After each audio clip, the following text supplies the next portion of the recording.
Comment la fatigue peut être la source principale de vos angoisses et de vos peurs? C'est ce qu'on va voir dans cette vidéo. On va voir ensemble qu'est-ce qui fait que vous êtes fatigué aujourd'hui, angoissé et que vous avez peur. Bien souvent, la source numéro un de votre mal-être, de vos peurs et de vos angoisses, c'est la fatigue mentale et physique. Et c'est ce qu'on va voir dans cette vidéo. On va découvrir ensemble en détail chaque source de fatigue et comment les arrêter et comment faire pour aller mieux, pour être plus détendu, mieux dans sa vie et surtout avoir plus d'énergie pour affronter sa journée sans être stressé ou déprimé.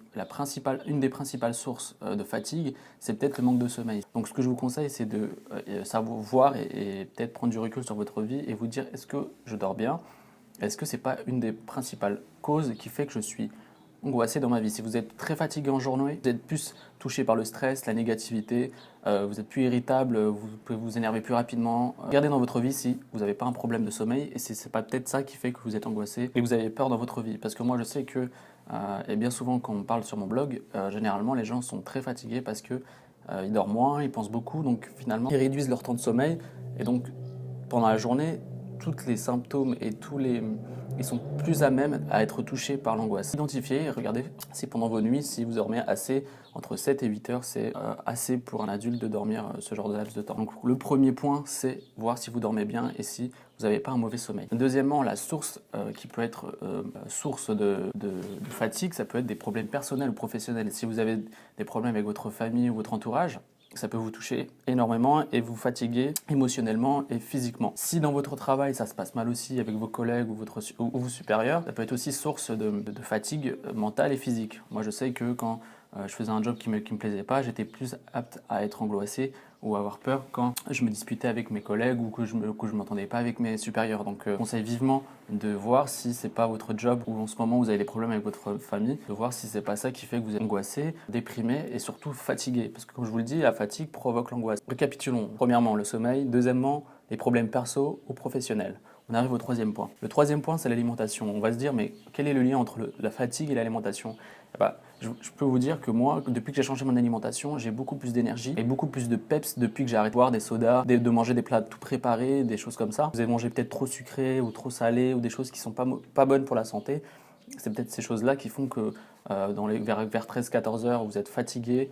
Le matin, avant de partir au travail, vous êtes fatigué. Ou peut-être le soir, après dîner, vous êtes complètement mort et vous voulez juste vous endormir. Vous avez une barre sur la tête et vous n'êtes pas bien. Peut-être que c'est peut-être aussi l'alimentation et changer peut-être votre alimentation pour aller mieux. Donc le quatrième point, un excès de stress ou de négativité. Si vous êtes souvent sujet au stress et à la négativité, si vous êtes laissé envahir par votre stress et que vous avez souvent des pensées mauvaises et que vous n'arrivez pas à vous en sortir, ça peut être une des sources de votre fatigue. Parce que ça demande tellement d'énergie à votre corps d'être stressé, d'être négatif, vous êtes tombé dans une sorte de routine, vous n'arrivez plus à vous en sortir et c'est ça peut-être qui vous fatigue continuellement. Il faut vraiment prendre du recul sur votre vie et voir si vous n'êtes pas continuellement stressé et que c'est peut-être ça qui fait que vous n'êtes pas bien et que ça provoque de la fatigue physique parce que physiquement vous avez plus de force et mentale parce que vous n'avez plus l'envie, vous êtes déprimé. Donc le stress et la négativité, je pense que ça peut être une des sources que vous avez peut-être en vous qui fait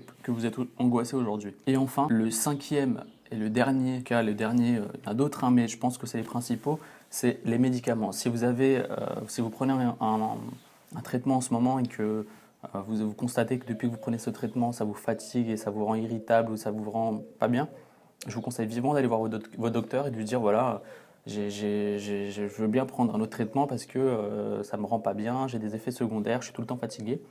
Et est-ce que je peux pas changer de traitement? Je vous conseille vraiment, si vous prenez des anxiolytiques ou des antidépresseurs ou autres pour vous sentir un peu moins anxieux ou un peu moins angoissé, je vous conseille vivement de changer de traitement ou de demander s'il n'y a pas des méthodes un peu plus douces, un peu plus naturelles pour vous soigner. Maintenant, on va en venir aux solutions.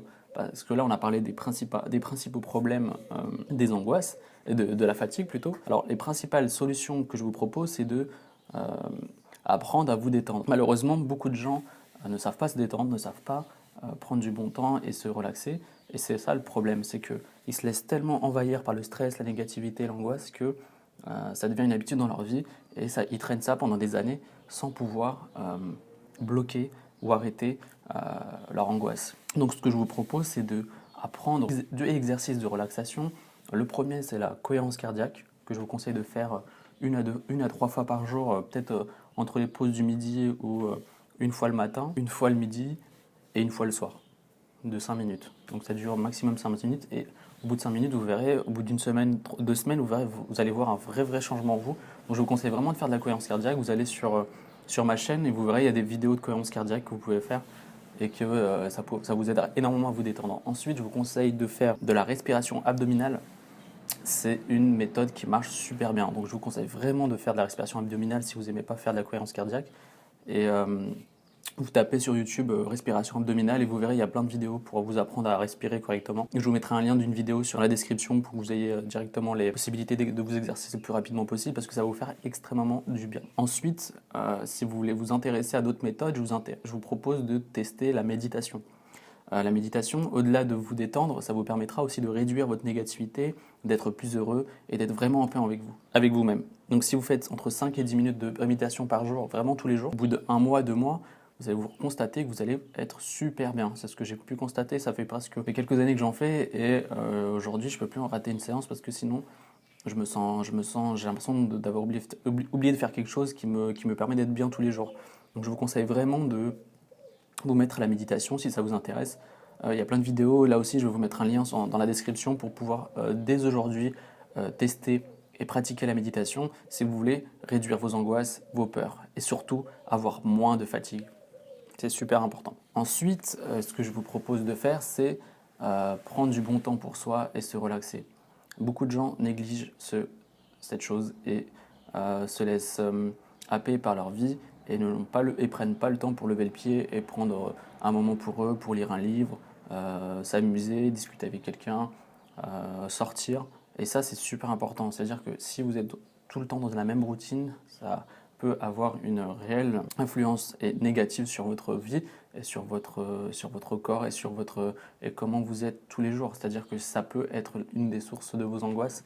Donc essayez de prendre du bon temps et de se dire bon bah maintenant je vais voir mes amis, ma famille. Faites finalement quelque chose qui vous plaît et qui vous détend parce que sinon c'est plus possible. Je pense sincèrement que les gens qui sont angoissés ou déprimés ou négatifs, c'est que ils sont trop happés par leur vie et ils ne prennent pas du bon temps. Donc je vous conseille de vraiment, dès aujourd'hui ou dès la semaine prochaine ou dès demain, je ne sais pas, trouver un moment où vous vous dites, bon, à partir de maintenant, chaque jour, je me prends une heure ou deux ou une demi-heure pour moi, pour me faire plaisir. C'est super important. Ensuite, le dernier point que je vous propose de faire, le dernier conseil que je vous donne, c'est de faire du sport. Ça peut être paradoxal, mais le sport peut être vraiment utile pour vous, pour avoir de l'énergie. Je parle en connaissance de cause, quand j'étais pas bien, j'avais commencé à faire du sport et j'avais beaucoup entendu des gens des témoignages de gens qui disaient que en faisant du sport ça leur permettait d'être mieux et d'avoir plus d'énergie. Je trouvais ça bizarre mais j'ai essayé et pendant presque 6 mois j'ai vu réellement le changement. Je pense sincèrement que c'est ça qui a fait que je me sente mieux aujourd'hui et que j'ai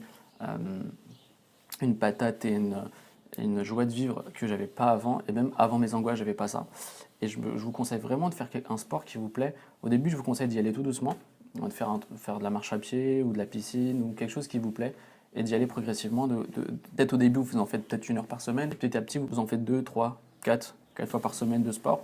Vous allez voir le changement. Je pense que le corps a besoin de bouger et c'est ça qui va vous donner de l'énergie. Il faut vraiment vous prendre 1 heure par semaine ou 1 heure chaque jour à faire du sport. C'est super important. J'espère que mes conseils vont vous aider à comprendre que la fatigue peut être vraiment une source principale d'angoisse et de peur et que mes conseils que je vous ai donnés et les liens que je vous donne vont vous permettre de vous sentir mieux. Il ne faut pas prendre les symptômes de l'angoisse à la légère. Il faut vraiment vite réduire ces angoisses avant qu'elles prennent trop de place dans votre vie et que les changements d'habitude soient difficiles à faire. Sur ce, je vous propose de télécharger mon guide gratuit où je vous donne 4 fiches pour mieux comprendre l'angoisse et l'anxiété et la peur pour que en quelques jours vous réussissiez à mieux comprendre l'angoisse et à avoir les vraies solutions qui fonctionnent de façon totalement naturelle. Je vous dis à la prochaine vidéo, prenez soin de vous et salut.